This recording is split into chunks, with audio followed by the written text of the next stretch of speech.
টানা বৃষ্টি ও জলাবদ্ধতার মধ্যে ১৩ জুলাই সোমবার এইচএসসি পরীক্ষা নেওয়ার প্রতিবাদে শিক্ষামন্ত্রী আনম এহসানুল হক মিলনের পদত্যাগ দাবি করেছেন শিক্ষার্থীরা।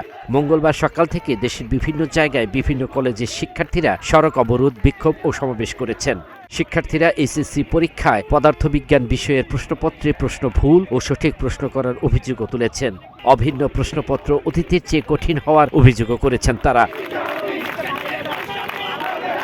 গতকাল কুমিল্লা সরকারি মহিলা কলেজে কোমর সমান পানি মারিয়ে এইচএসসি পরীক্ষায় অংশগ্রহণ করার পর অভিভাবক এবং শিক্ষার্থীদের তীব্র ক্ষোভের সৃষ্টি হয়। এজন্য তারা শিক্ষামন্ত্রীর তদারকির ব্যর্থতাকে দায়ী করেন।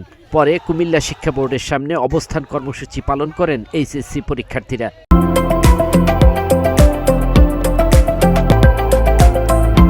মঙ্গলবার সকাল ১১টায় নগরীর কান্দিরপাড় পূবালী চত্বরে বোর্ডের সামনে বিভিন্ন শিক্ষা প্রতিষ্ঠানের পরীক্ষার্থীরা অবস্থান কর্মসূচিতে অংশ নেন।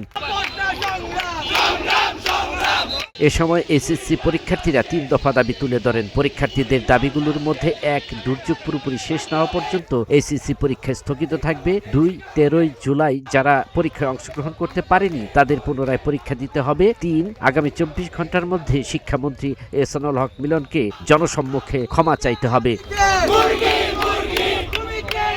এ সময় তারা বিক্ষোভ মিছিল নিয়ে কুমিল্লা শিক্ষা বোর্ডের দিকে রওনা দিলে আদর্শ সদর উপজেলা নির্বাহী অফিসার ফাতেমাতুজ জোহরা ও কোতোয়ালী থানার ওসি তৌহিদুল আনোয়ার শিক্ষার্থীদের সাথে কথা বলেন। এ সময় তারা কুমিল্লা শিক্ষা বোর্ডের প্রধান ফটকের বাইরে অবস্থান করে বিভিন্ন স্লোগান দিতে থাকে।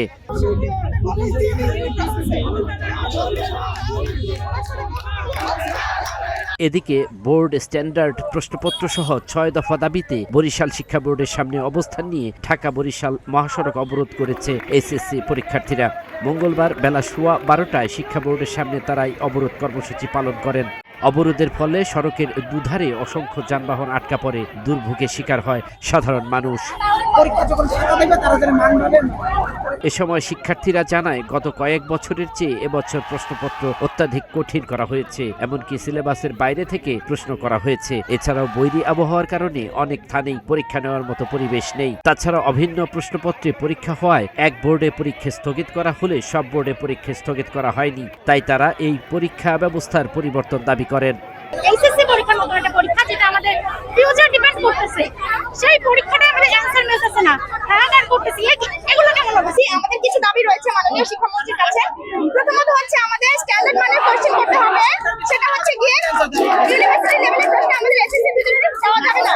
দ্বিতীয়ত হচ্ছে প্রতিকূল পরিবেশের আবহাওয়ার ভিতরে আমরা পরীক্ষা দিতে ইচ্ছুক না, সেক্ষেত্রে আমাদের পরীক্ষা স্থগিত করতে হবে এবং পরীক্ষা আগে রুটিন হচ্ছে গিয়ে এটা রুটিন রিকভারি করতে হবে। আমাদের পরীক্ষার আগে সবকিছু ২-৩ দিন বন্ধ দিতে হবে। সড়ক অবরোধ করার দাবি হচ্ছে গিয়ে, যেমন আপনি দেখবেন গতকালকে রাজশাহীর একটা শিক্ষার্থী পরীক্ষার যে ফিজিক্স প্রশ্নগুলো ছিল, ফিজিক্সের 2টা প্রশ্ন ছিল ভুল, তো এই কারণে উনি আত্মহত্যা করছে। আমাদের এইচএসসি পরীক্ষার যখন থেকে রুটিন নিয়েছে তখন থেকে আমরা দেখতে পাচ্ছি, যেমন আমরা দেখতে পাচ্ছি আমাদের ফিজিক্স পরীক্ষার মতো, অ্যাকাউন্টিং পরীক্ষার মতো বন্ধ দিয়েছে মাত্র একদিন, যেখানে আমাদের 10টা অধ্যায় রিভাইজ দেওয়ার মতো কোনো টাইম নেই।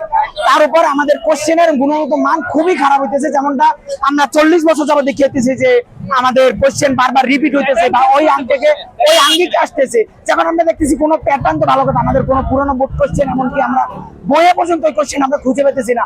এদিকে বৈরী আবহাওয়ায় এইচএসসি পরীক্ষা নেওয়ার প্রতিবাদে শিক্ষামন্ত্রীর পদত্যাগ ও শিক্ষা সচিবের অপসারণের দাবিতে বগুড়ায় বিক্ষোভ মিছিল ও সমাবেশ করেছেন শিক্ষার্থীরা। বেলা ১১টার দিকে তারা মহানগরীর সাতমাথা এলাকা থেকে বিক্ষোভ মিছিল বের করেন। দুপুর ১টার দিকে মিছিলটি নগরীর সাতমাথা এলাকা থেকে জেলা প্রশাসকের কার্যালয় চত্বরে অবস্থান নেয়। এ সময় তারা জেলা প্রশাসকের কার্যালয় প্রাঙ্গণে সমাবেশ করে। সমাবেশে ২৪ ঘন্টার মধ্যে পদত্যাগ না করলে কঠোর কর্মসূচি দেওয়ার হুমকি দেয় শিক্ষার্থীরা। আল মাসুদ নয়ন, নাগরিক প্রতিদিন।